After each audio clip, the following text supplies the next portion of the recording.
તોડબાજ RTI activist મુદ્દે શિક્ષણ મંત્રીનું નિવેદન। સ્કૂલ સંચાલકોને બ્લેકમેલ કરવું એ નહીં ચલાવી લેવાય। તોડ કરનારા સામે પોલીસ કડક કાર્યવાહી કરશે।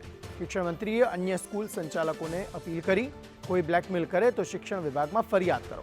આવા લોકો સામે શિક્ષણ વિભાગ કડક કાર્યવાહી કરશે।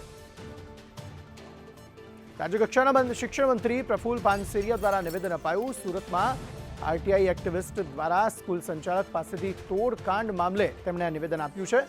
તેમણે કહ્યું છે કે સ્કૂલ સંચાલકોને બ્લેકમેલ કરનાર અને તેમની પાસેથી તોડ કરનારા સામે પોલીસ કડક કાર્યવાહી કરશે અને સંચાલકોને પણ તેમણે અપીલ કરી કે તેઓ શિક્ષણ વિભાગમાં આ અંગે ફરિયાદ કરે।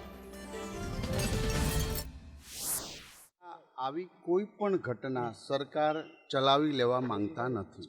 આ બાબતની અંદર હજી પણ કોઈ શાળાને આ રીતના બ્લેકમેલિંગ કરનાર આ તત્વ જે પકડાણો છે, કોઈ પણ આવું હોય તો સામે આવે। અમારા અધિકારી મિત્રો એમની તપાસ કરી રહ્યા છે અને એમની ફરિયાદ પણ લઈ રહ્યા। એટલે જેટલા આવા ભોગ બનેલા શાળાના સંચાલકો, ટ્રસ્ટી સામે આવશે, સરકાર એમની સાથે છે। ફરી વખત આવા બ્લેકમેલરો ઊભા ન થાય તો કડક દાખલો બેસે।